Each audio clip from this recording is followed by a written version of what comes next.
भारत गौरव आचार्य श्री पुलक सागर जी गुरुदेव के प्रवचन और लेटेस्ट धार्मिक भजन व कार्यक्रम निशुल्क देखने व सुनने के लिए हमारे YouTube चैनल जीन शरणम मीडिया को आज ही सब्सक्राइब करें और सबसे पहले देखने के लिए बेल आइकन पर क्लिक जरूर करें। प्यारी प्यारी भव्य आत्माओं,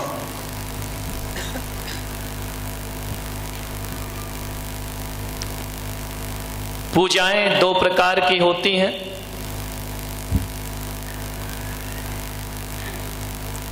एक पूजा तो वो होती है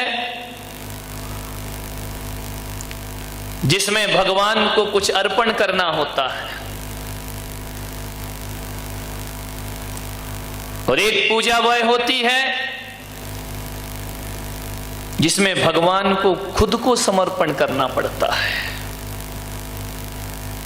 पदार्थ अर्पण करना आसान बात है, खुद को समर्पण करना कठिन काम हुआ करता है।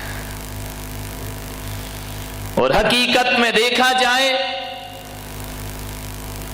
तो क्या चढ़ा रहे हो ये महत्वपूर्ण नहीं होता है, किन भावों से चढ़ा रहे हो इनकी कीमत हुआ करती है।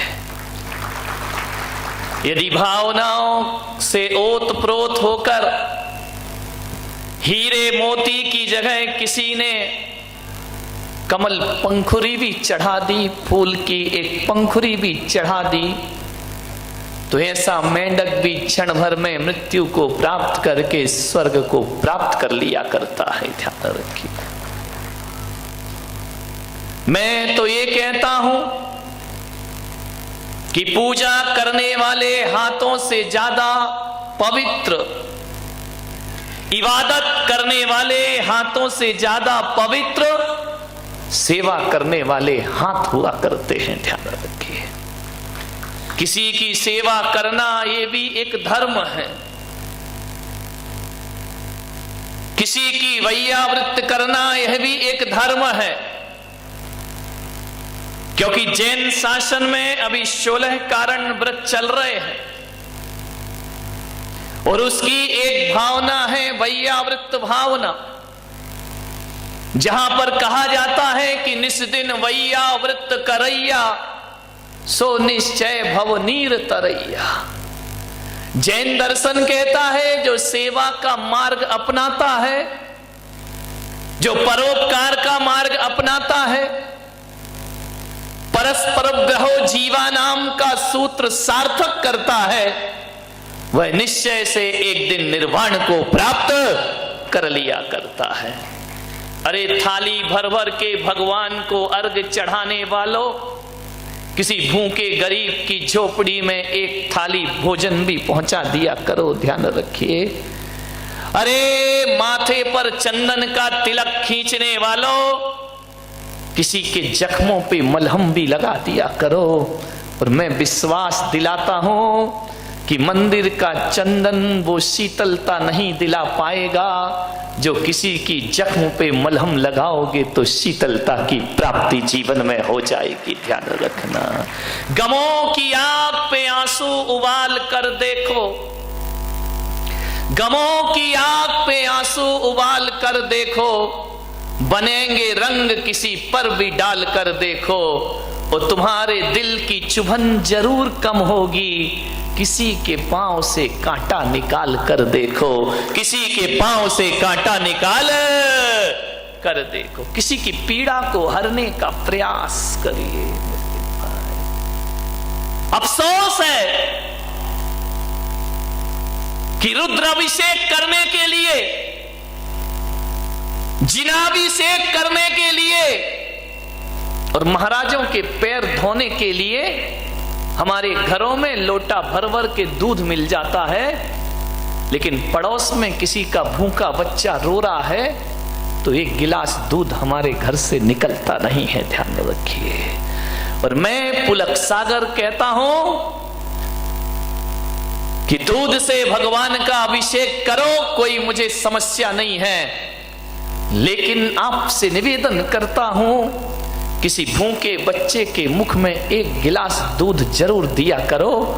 मैं कहता हूं कि जो मंदिर में दूध चढ़ाएंगे और भूखे बच्चे को नहीं पिलाएंगे, परमात्मा भी उनका दूध स्वीकार करने को तैयार नहीं हो सकता है। अरे किसी भूखे बच्चे को दूध पिलाओ मेरे भाई। लोग धोते हैं मेरे चरण, दूध से धो देते हैं। मुझे भीतर से लगता है यार क्यों मेरे पैरों में बर्बाद कर रहे हो। किसी बच्चे को पिला दो, और किसी बच्चे को तुमने पिला दिया तो मैं समझ लूंगा कि पुलक सागर ने दूध से अपने चरण अपने आप धुला लिए। ध्यान रखना, मैं कोई विरोध नहीं कर, नहीं तभी तुम्हारे यहां लड़ाइयां हो जाएं कि महाराज दूध वाले या पानी वाले।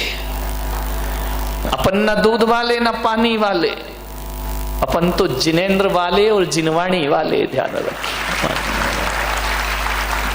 नहीं तो आदमी गलत अर्थ बहुत जल्दी लगाता है कि अभी पानी वाले खुश हो जाएंगे, दूध वाले नाराज हो जाएंगे। तो महावीर कहते हैं कि ना तो पानी वाला मोक्ष जाता है ना दूध वाला मोक्ष जाता है। यहां तो पिछी कमंडल धारण करता है उसके लिए मोक्ष की प्राप्ति, जो पानी भी छोड़ता है और दूध भी छोड़ दिया। अपने को क्या लेना देना, तुम कुछ भी चढ़ाओ, लेकिन प्रेरणा देना मेरा इतना ही फर्ज है। मैं ये नहीं कह रहा हूं कि मंदिरों में अभिषेक करना बंद कर दो, लेकिन मैं ये कह रहा हूं किसी भूखे को दुत्कारना बंद कर दो, तुम्हारा जीवन सार्थक और सफल हो जाएगा। अफसोस होता है मुझे कि हम कृष्ण के मंदिर में जाते हैं, महादेव के मंदिर में जाते हैं, नंदी को शीश झुकाते हैं, गाय को माला पहनाते हैं। वाह रे इंसान, जिंदा गाय धक्के खाती है और संगमरमर की गाय को मेवा चढ़ाते हो, मिष्टान चढ़ाते हो। ये तुम्हारा कोई धर्म हुआ करता है? विचार करिए। पत्थर की गाय का स्वागत हो रहा है, जिंदा गाय भूखों मर रही है, दाने दाने को तरस रही है। पत्थर की मूर्तियों को भोग लग रहे हैं, 56 भोग, और जिंदा भगवान जो दरिद्र नारायण है वो मंदिर के सामने भीख मांगता फिरता है। ध्यान रखिए मान्यवर, पत्थर की मूर्तियों के लिए बहुत विशाल मंदिर है। अरे मंदिर बना लिए अच्छी बात है, मैं इसकी बुराई नहीं करूंगा, लेकिन मैं आपसे एक ही आग्रह करता हूं कि किसी गरीब का झोपड़ा भी बनाकर देखो, तुम्हारी जिंदगी को सुकून प्राप्त होगा, तुम्हारी जिंदगी को आनंद प्राप्त होगा। किसी गरीब का झोपड़ा भी बनाओ, 1000 दीपों से भगवान की आरती करते हो तो किसी अंधेरे घर में जाके एक दिया जला दिया करो, वो भी भगवान की पूजा है, वो भी ईश्वर की पूजा है। ध्यान रख, इससे बड़ी क्या इबादत होगी?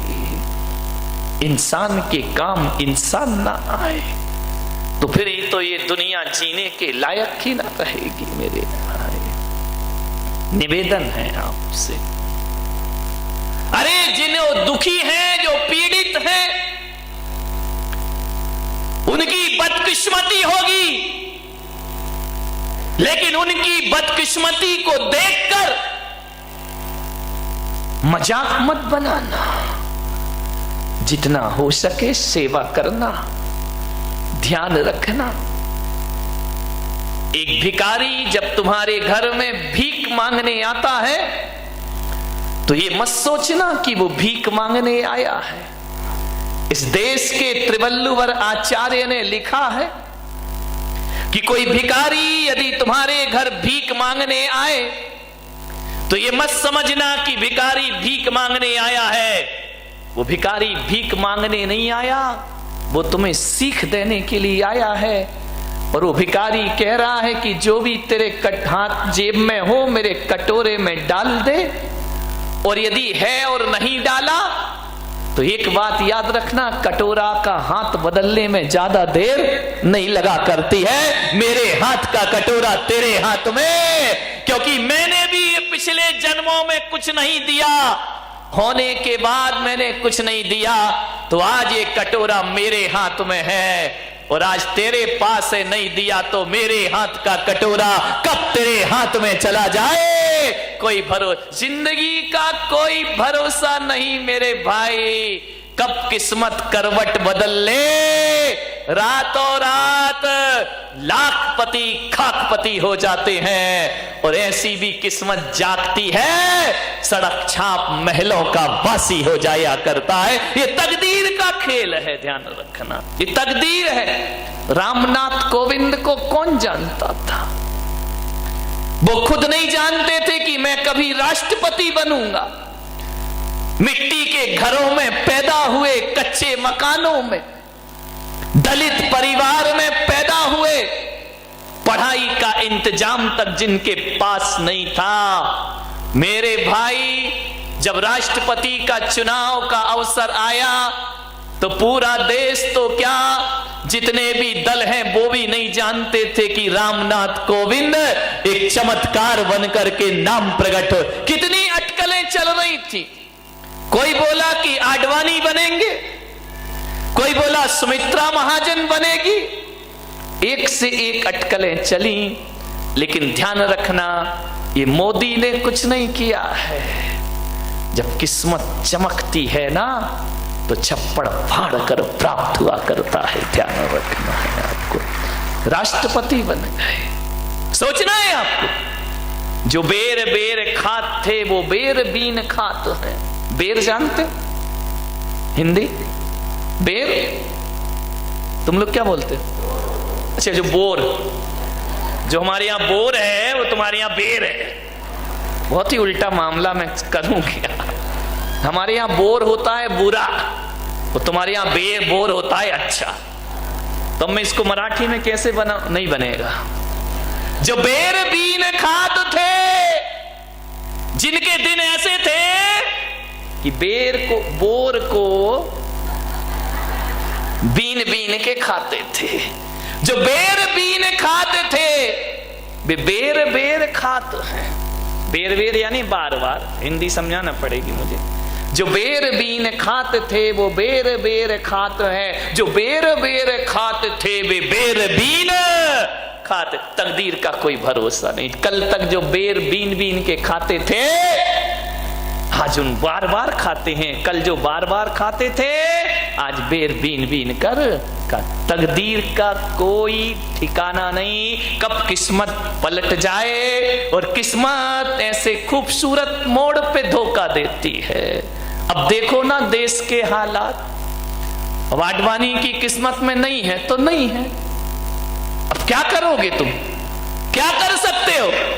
ना पीएम बन पाए, थोड़ी आस थी कि राष्ट्रपति बन जाएंगे, उन्हें क्या मालूम था इसी समय फाइल खुल जाएगी।